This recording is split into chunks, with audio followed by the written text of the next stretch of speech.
Welcome to this week's Yip Yeah Yes with Tamika and Marissa.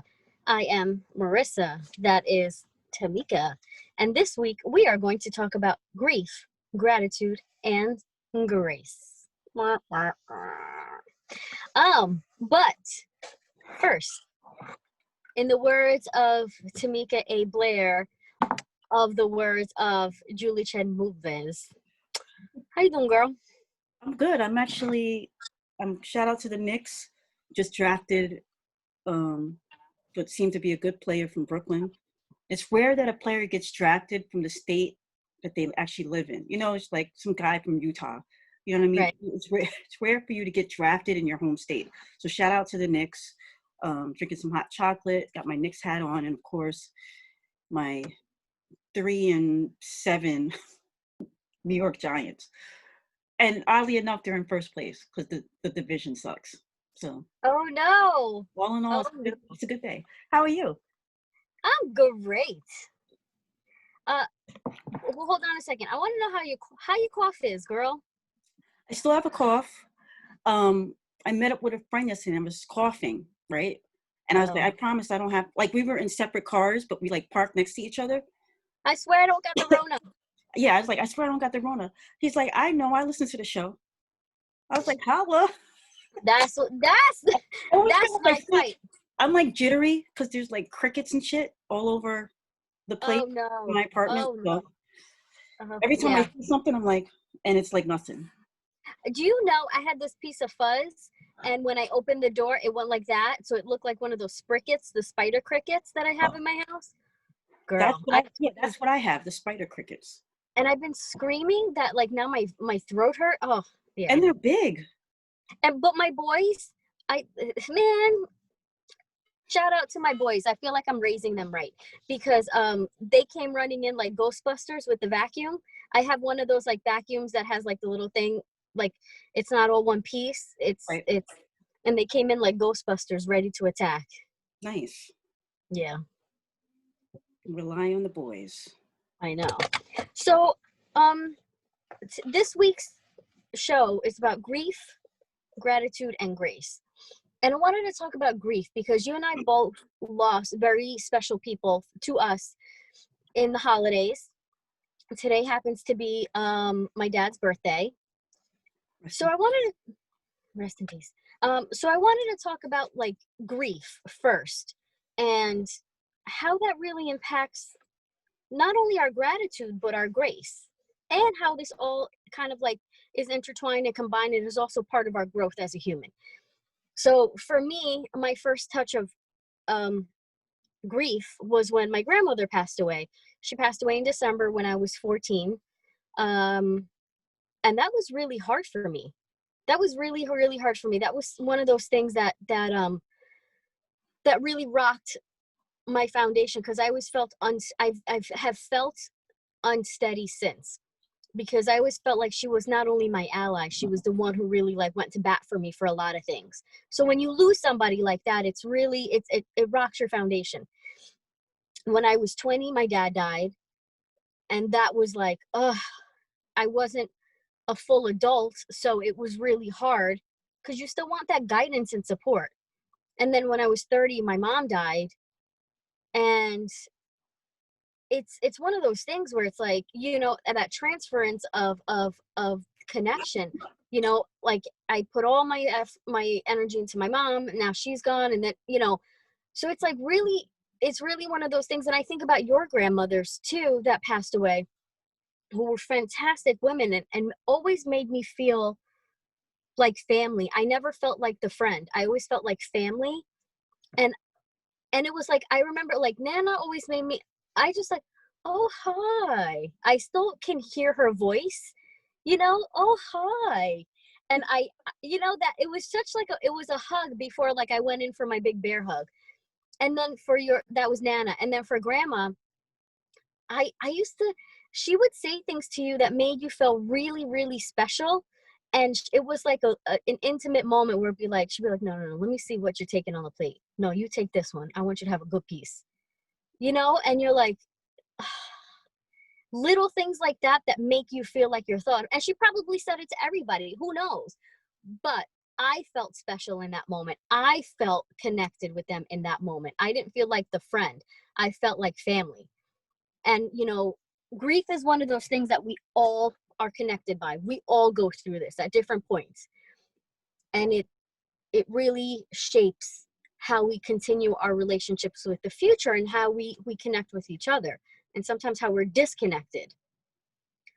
I know I spoke about your grandmothers, and I apologize, that's your thing to talk about, but It's I okay. felt a loss as well, so I'm sorry to you know, jump in on that. But um Tamika, how grieving has grief affected your life? Here you stand today. Well, I'm sharing my screen, and it's a quote by Earl Grauman. Grauman. I'm not sure how to say his last name correctly, but he says grief is not a disorder, a disease, or a sign of weakness. It is an emotional. Thought I could get through it without coughing. One more again. Grief is not a disorder, a disease, or a sign of weakness. It is an emotional, physical, and spiritual necessity, the price you pay for love. The only cure for grief is to grieve. And the last line in that quote is what sits with me, because there have been times where, you know, we've all lost people. You've outlined a few of the people you've lost. Hmm. Hmm. But there's something about the person, number one, that's closest to you. And there's also something about an unexpected loss. Yeah. Like we all know that we're going to leave this earth. Yes. The one thing we don't all know is when.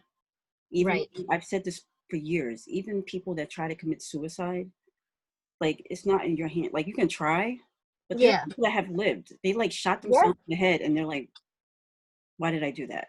Now they Yep. got half a head. You know what I mean? But Now you walk around half a head and sad. right. So it's like you don't that's the one thing human beings don't have control over is when. Yeah. But I think for me, like you brought up my grandmothers, and one of them died unexpectedly, my nana, and I Yeah. felt like I never, like initially, I never um, latched onto what that line says. The only cure for grief is to grieve, because Right. I spent so much of that period of my life trying to make sure like our whole family is good, whether it was actually doing that or in my mind that I was Right. doing that. You know what I mean? Like we Yeah. all have to get together for Christmas this year. We all have Yeah. to, you know, we all have to do everything together. We have to prove that we're together. We have to prove that we're a family. Meanwhile, you know, I remember the first time I cried, I was in my apartment and I'm sitting on the couch and in the darkness, and I'm just like, I just cried. I couldn't stop crying. And Yeah. nothing could control it. I stood up and I'm crying. I'm walking around the apartment. I'm crying. I couldn't stop it. And then, you know, you wipe your face and you go be with your family. And it's like, oh, you know, you know, you're trying to be a rock and a shoulder, whether they wanted Yeah. you to be that or not. You know, nobody asked Right. me, hey, Tamika, I need you to lean on. But Right. I think the only way to cure grief is to grieve as it says. And, you know, it's easier said than done, I think. You know, It's so much easier said than done because nobody gives you the formula. Nobody tells you that there's 1,000 stages. Nobody tells you. I'm 41 and I'm still talking about like the day my grandma died. There's a lot of really nice things that have happened to me on the day of her death. Not that day, but like, you know, the anniversary of. And I still talk about it. I was 14 and I still talk about it, you know, and I think about like the last moments I had with my dad. No one tells you that these things stay with you maybe forever. I don't know. I can tell you at the moment it has been since it's been forever for me. But nobody really tells you, and nobody tells you that it's okay. Nobody tells you that, you know, feeling sad is, they're like, oh, it'll get easier, it'll get better. Oh, don't be sad. Why the fuck not? Like, right, the person is gone. They were important to me. They were, you know, foundations for me. They were bedrocks, but and good or bad, because, you know, even when somebody was, I have a person who's mentally unhealthy and emotionally unhealthy in my life, but I still care for them very much. And if they pass, I'm still going to suffer a loss. So even when they're not good for you, you still suffer a loss. And it's one of those things that there's so many stages, there's so many different ways, and there's no right way to do it. but you just got to do it. You just got to be part of that process. And that's the thing that's so hard, because we don't allow ourselves, and it's not a negative thing, we don't allow ourselves to sit in grief ever. And that's Mhm. not always good. But it's the best way to grieve is to sit in The only way to grieve, yeah. to sit in it. And it's, I think that we all kind of latch on to, I gotta be strong for whoever. And Hmm. and most of the time, most of those people are not asking you to be strong for them. Right. It's your own thing. I gotta be strong for my kids. I gotta be strong for my parents. I gotta be strong for my aunts and uncles, my niece and nephews, whoever it is in your life. Right. I gotta be strong for this person's friends. Hmm. It's like, and then at the end of the day, you're so busy being strong for other people that you start to falter. And for some, that manifests itself in ways of like alcoholism, drugs, Yep. sexual promiscuity, whatever it may be, gambling. Right. For me, it's like I know that's not only do I love to gamble, as I've said every other episode. It's like when something bad happens in my life, like death. It's like I gotta go to casino because nobody's gonna. I'm just one of many. Nobody's paying me any attention, you know. Yeah. And I think about too how so you mentioned that how you felt the need to be strong. I didn't always feel the need to be strong. I felt the need to not talk about it, except for you when it came to my mom. But I never felt the need to talk about it too much with other people. I just did not want to talk about my grief with other people. And I feel like my mom was the exception when I would talk to you, and I don't know why. I would just tell, like, I just miss my mom. I'd be like, yeah. And then we keep like going on, like it is what it is. So apart from that, I don't know, I just don't really talk about it. I always felt like I shouldn't be talking about it. I think Um, people, I think people too, when you tell them something, they kind of make it about themselves, mm, or they try to comfort you in a way that they want to be comforted. And yeah, I think what's unique about our friendship is that we've had so many conversations late at night, and we kind of get each other on. We see each other we on see. ways that that you don't always see people, and we're still Right. growing, still learning about each other. I'm not the same person you met 20 years ago, and vice versa. But I do know that over the years, as you've lost people, and what makes you feel safe and Yeah. and when it comes to conversation, it's not about like, oh yeah, you say, oh, I miss my mom. Yeah, it's so sad. Like I think that's what people go to, and it's like that's not what you're trying to hear. You just want to say, I miss my mom, and I can just be like, I get it. You just gave me an aha moment when you said feeling safe. And I failed to articulate this. And I think most of us, I will say 90 to 95% of us fail to articulate what makes us feel safe so we can communicate through anything. And that was such an aha moment when you said that, because it's like, no, I don't communicate certain things because I don't know how to tell you that that doesn't make me feel safe. And it's a comfort. You want to, and it's not that I need you to comfort me. I need to say something and know that after what's being said, I feel safe to progress. I want to be able to say something and move on. I literally want to be able to be like, I miss my mom. You want to go get lunch? Right. I need to know that that's safe for me to say, and process that, where it's like, I'm having a moment. I miss my mom. I said it. Now let's move. Um, I want to ask you too about grief when it comes to not just when someone has gone home. I want to talk about grief when friendships, even jobs, have evolved past you. Have you lost a friend and you are still feeling the grief from it? Yeah, but not necessarily from jobs. Because most of my jobs were like most of the jobs that I've had in the last 20 years have been like field jobs where I'm like on my own. Yeah. So, and I've maintained friendships with people that I knew 20 plus years from jobs. Yeah. And oddly enough, just on a side note, one of the friends I was talking to, we were talking about friendship, and I was like, everybody is not your friend. You know what I mean?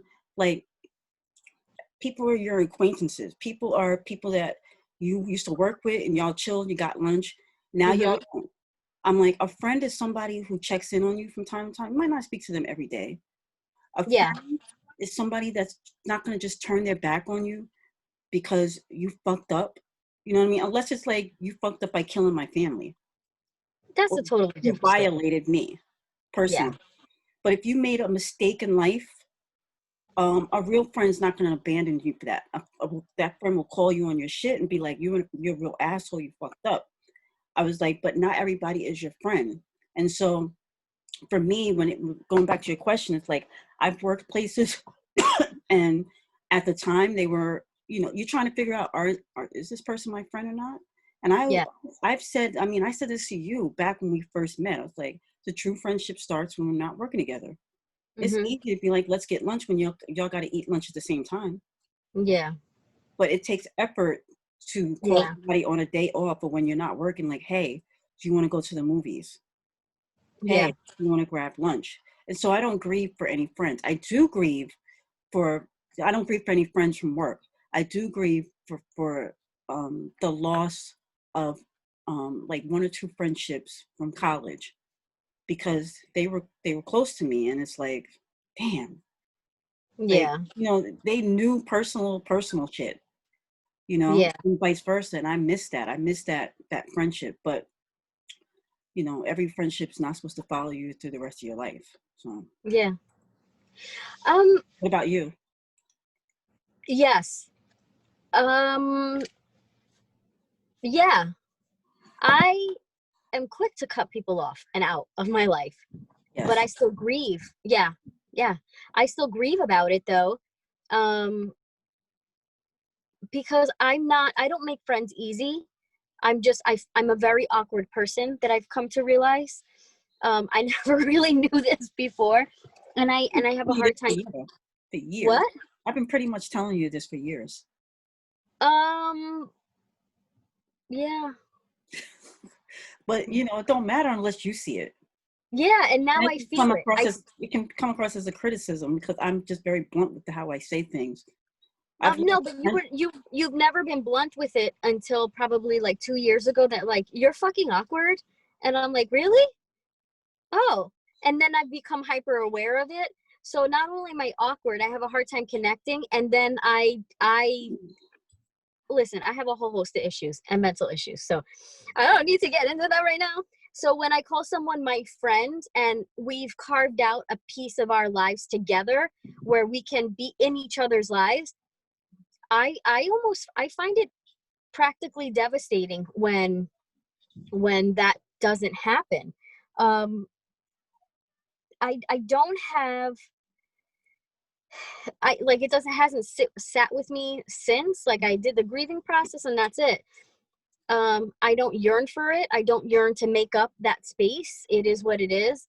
But I also the way I kind of processed that was the way I brought it home was I realized that our lives are just in two separate trajectories and I have we both like them and me we just have a certain set or certain standard or certain lifestyle that just doesn't work anymore and it's got to move past. I've attributed that not only to friends but to family. There are Oh, family members, cousins. I got a million cousins on yep. both sides of my family. There are cousins who I was rolling with Yep. that I did stuff where I could have been arrested. You know what I mean? Because I just didn't know how to speak up and speak out. That I felt I'm uncomfortable, but because it's like family, and you're just whatever. I'm stupid. That Yeah. it just took me a while, and now I like don't fuck with them like that. I mean, like, hey, I love you on social media. Happy birthday. It's family reunion or family barbecue. Hey, but Yeah. that's pretty much the extent of it. Don't call me. We don't need to exchange numbers, really. We don't need to go out to eat. Yeah. Like, we're just on two You different. never met me. You don't go to my house. That's what I'm trying to say, baby girl. But shout out to Bobby Brown. I mean, damn, bro. He's in another Did kid. we ever find out what happened with Bobby Jr.? No, I don't know. It's like, I think It just said flu-like symptoms, right? yeah. And it's like, you named both your kids Bobby and both of them died. Both of your namesakes. Does he have any more kids? Talk about grief. Yeah, he got like, I think he got five kids. That don't matter though, but No. Doesn't matter. But it's like he buries 2 kids, Whitney. Like, what else? What else is gonna get thrown at this poor guy? it sucks. It sucks. But, rest in peace to him. Talk about grief. But, like I said, at the end of the day, you have to, you can realize that not everything's good for you and move on. Doesn't mean that you're not going to grieve the relationships. But, it is what it is. I have a question for you though. What do you define? What do you define? Is there a, and I'm not sure how I would even answer this question. Would you define anything between sadness and grief? Is there a difference, or is it all under the same umbrella? I think it's different because I can be sad that the Giants aren't going to the playoffs. I can be sad that the person I voted for lost an election. I remember 4 years ago being incredibly sad to the point where I could not go to sleep because I'm like, what the fuck did we just do? We elected grab him by the pussy. You know what I mean? And so I was incredibly sad. I wasn't grieving for the loss of my vote. Right. I was sad. I've been sad about, a relationship with, somebody saying something wrong like that I didn't like. That makes me sad and angry. But I think grief is specifically like the feelings you have after a loss and whatever capacity that shows itself to be. Right. So I wanna bring it so we talked about grief. I want to talk about gratitude and grief, or just gratitude, because this is the thing that gets me. So I think it's part of the process, but I also think it's also part of life, where it's gratitude. I cannot be grateful that my mom died, but I am grateful that I got to take care of her in a beautiful way. I got moments with her that, unfortunately my brother didn't have, but I got moments with her that I just never had before. Right. I'm grateful that I had her in my life and she taught me lessons. I'm grateful for even the shitty parts of it. I'm at the point where I'm grateful because it has taught me something. So when it comes to gratitude and how we evolve as humans, just in our life, do you find it hard to sit in gratitude? Yes. Really? Because I'm a pessimist. I mean, just really, you should know this. I mean, just last week you were like, we were talking on the show, and you're like, you're not excited. You're just looking forward to it. Well, yeah, because you're like, you've always said this.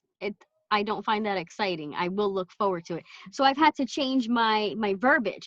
But I am also an extremely excitable person, so I find everything exciting. Right. But there's very few things that I'm looking forward to. But see, what I'm saying with that when it comes to me is that way, that me saying I'm looking forward to something is how that touches on every aspect of my life. I'm like, I'm always grateful. But it's like, I'm grateful for like, I'm grateful for a lot. Like, okay, so I'm driving, and I think I was driving next to my soul spirit, my spirit. What do you call it? Really? But Expand on this. I probably will never see this person again. I don't even remember what he looked like. But we were driving and we were like stopped in traffic, and I looked at him, and he did something that I do all day when I'm driving. What was it? Picked his nose. No, I'm kidding. he's like, and it's like something that I think about when I'm driving up. I'll think about like my niece and nephew, and I'll be like, thank you for them. Right. You know what I mean? Right. Or I think about my mom, or it can be something so simple as like, I made the light. Thank God. So I look over and he did the same thing. I was like, holy shit. Like usually you see people that do the whole, you know what I mean? But not like two fingers, kiss, kiss, and point to the sky. You know, and no, I don't think anybody's ever seen me do that. Like, it's just something I do for myself. Yeah. So with that being said, everything that I do is very understated. And so when it comes to gratitude, I'm super grateful for everything, but I don't always tell people. Right. Like, I'm grateful, let my actions speak for itself. But I'm grateful for damn near, I mean, I fucking walk. I'm not supposed to walk. You know what I mean? So Yeah. That is, yeah. Damn. what about you? I don't find it hard to sit in gratitude. I find it hard to stay in gratitude. Okay. Because initially my gut reaction is like, I'm here. I woke up. Fucking great. I'm amazing. I made another day. I won already. And then you have your morning routine, go to the bathroom, walk the dog. I'm like, it's fucking cold. I bet I'm gonna be outside with all these goddamn fucking kids. And I'm like, ugh. So it's the staying in gratitude. Or it'll be like, I'll put something to the universe. I want this, this, this, and this, and I'll get it. And I'm like, yeah, but what about this? Oh, but what about that? Oh, blah, blah, blah, blah. And I'm like, wait a minute. Like 2 days ago, I just put it out to the universe. This is what I fucking wanted, and she gave it to me. I could definitely see that. I see like, I feel like you're one of the rare people who gets everything she asks for. Yes. But on the flip side of that, you ain't got no parents. I mean, It's some cooked up shit. It's so funny. Your parents. I talk about this all the time because somebody at work. Okay, so I asked for something at work, and I was like, these motherfuckers better give it to me. Blah, blah, blah, blah, blah, blah, blah. And everybody's like, well, that's not what they do. And I'm like, well, you haven't met me, bitch. I'm the exception to everything. And I fucking got it. And I was so embarrassed to get it. I asked for it. And I got it. And I was embarrassed. And then everybody was like, oh, so now what you gonna do? And I was like, nothing. And it's literally, you're right. Everything I ask for, I get. Not everything. I don't get everything. I don't, I'm not. But you get things. I get things. I get a lot of things. Or whenever there's like, I'm an extremely lucky person. When there's, let's say when there's like an auction. I'm right. like, I know I'm going to win something. So I'll win something, but I'm like, yeah, but I won something shitty. But like, I know I'm going to win something. So I'm one of those people. But at the same time, I'm always like, well, shit, the universe better fucking answer me because I buried my dad at 20, my mom at 30. What the fuck? I didn't have it really easy. It's crazy. I remember when your dad died, like I had just met you and I was still on the trajectory of like, I don't know about this chick. I don't trust her.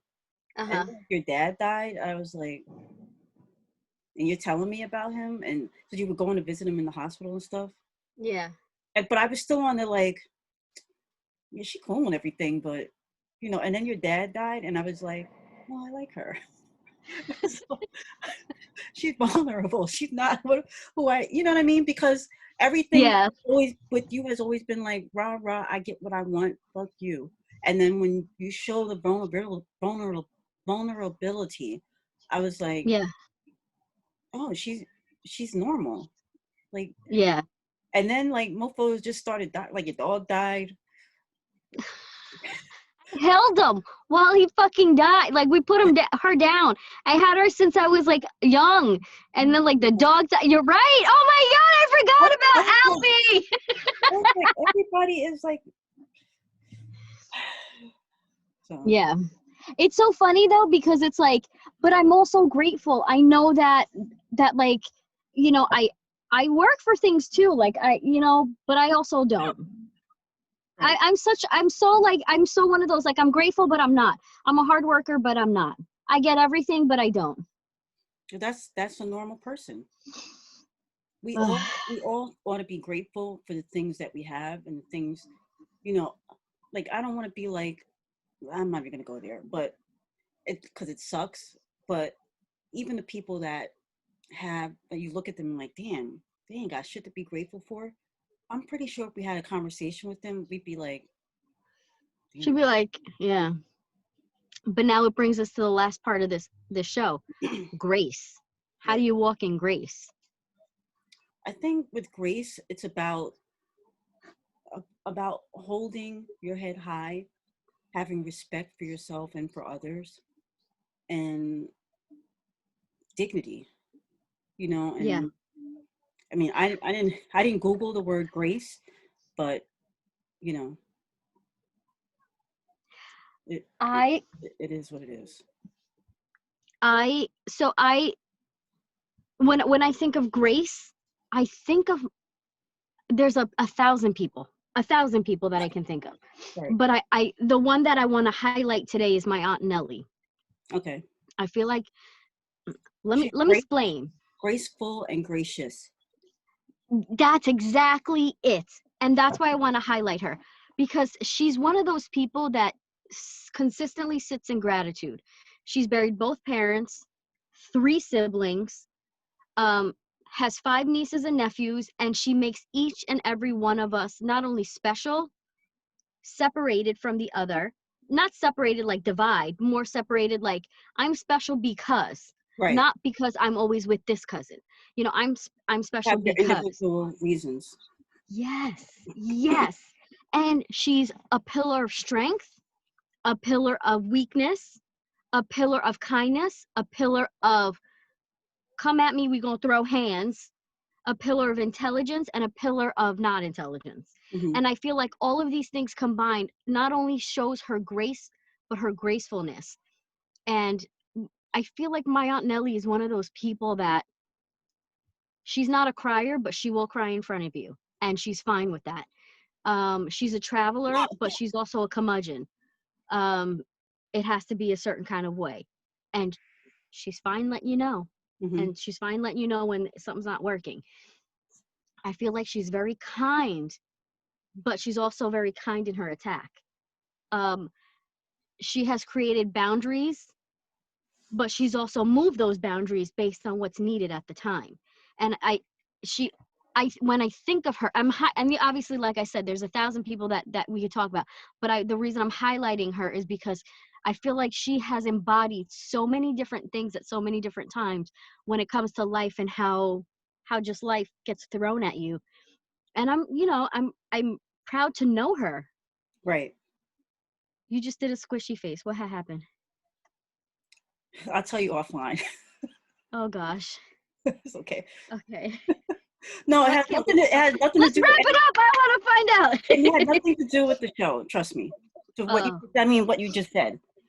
So yeah, don't. yeah, yeah, I just thought of something, but I agree yeah, with you. Like she yeah. definitely, she embodies grace. She's gracious.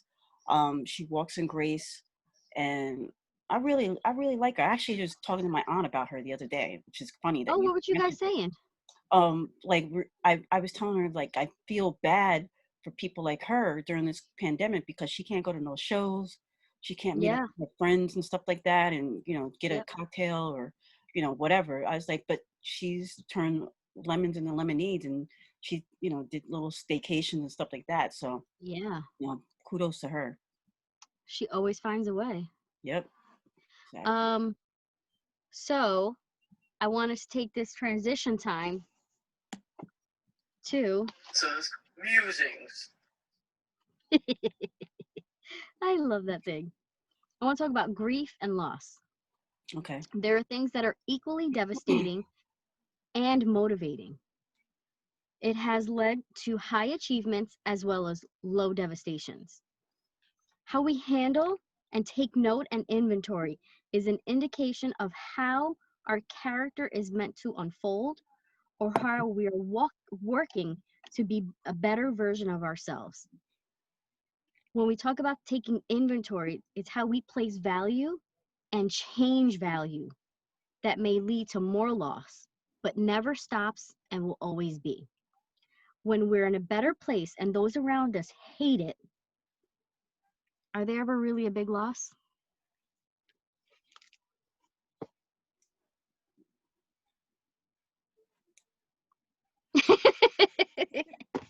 And with that said,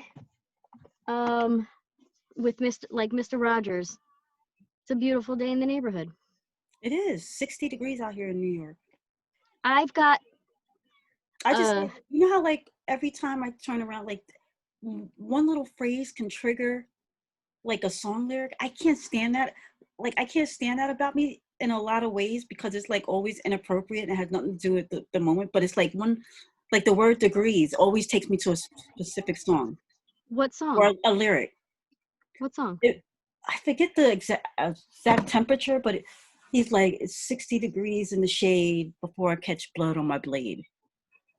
So it's Keith Murray. I thought you were gonna say about 100 degrees. What song is that? Oh my God, it's from the Life soundtrack. Temperature about 100 degrees. Oh yeah. Was that Anthony Hamilton? Something like Yes, I think so. He had the same voice. Yeah. Anyway. Well, homie, where can they catch us? Yep, yeah, yes, 18 on Instagram and Twitter, the Yep, yeah, yes podcast on Facebook, as well as all your streaming devices, including iTunes, Google Play Music, Spotify, Podbean, TuneIn, Stitcher, iHeartMusic, Audible. A lot of people are using Audible these days for books and stuff, so we are on Audible. And we're everywhere, motherfuckers. Just tell your device, play the Yep Yeah Yes podcast, and you will see us. But you will hear us. But if you want to see us, YouTube. Open up that YouTube. Open up the YouTube. Holler. Homie, I love you. Love you too. Bye, y'all. Bye, y'all.